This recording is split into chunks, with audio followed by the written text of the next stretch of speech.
دا ډیره مهمه فائده ده علماو ذکر کړې ده. هغه دا چې که د چا زړه مړ شي نو د هغه قیامت قایم سو او عذاب حاضر سو او دا انسان ډیر زیات تاواني سو. بیا دغه انسان پر دې خپل جسمانی ژوند باندې څه نفع نسي اخیستلی، ځکه په دې جسمانی ژوند کې انسانان او حیوانان دواړه شریک دي، خو د انسان جداوالی چې کله د حیوان نه راځي نو دا د زړه په ژوند باندې راځي. نو لہذا حقیقی حیات، حقیقی ژوند او لوی نعمت هغه د زړه په ژوند کې دی.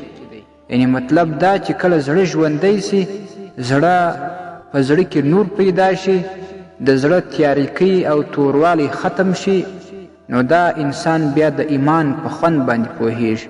چې کله د ایمان په خوند باندې پوه شي، بیا د دې انسان مرتبه ډیرې اوچتیږي، رب العزت درجه ورته لوړوي.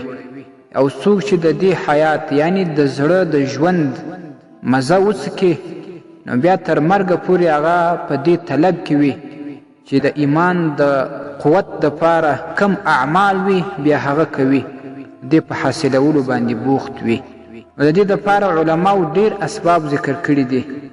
علامه ابن قیم رحمه الله یو ډیره ناشنا مجربه وظیفه نقل کړې ده په مدارج السالکین 3 جلد کې. هغه وایي چې د زړه د ژوندون دپاره دا یو مجربه وظیفه ده، تجربه شوې ده او دا مجربه ثابته شوې هم ده. هغه دا ده چې د سهار د سنتو څخه تر فرضو پورې 40 کرته دا الفاظ ووایي: یا حی یا قیوم لا اله الا انت. په دې سره د دې انسان زړه ژوندون پیدا کوي، د انسان زړه کې حیات پیدا کیږي. نو دا یو مجربه وظیفه ده.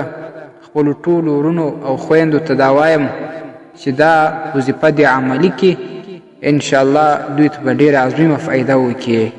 او دغه دعا دغه الفاظ په کنز الاعمال کې هم روایت شوي دي.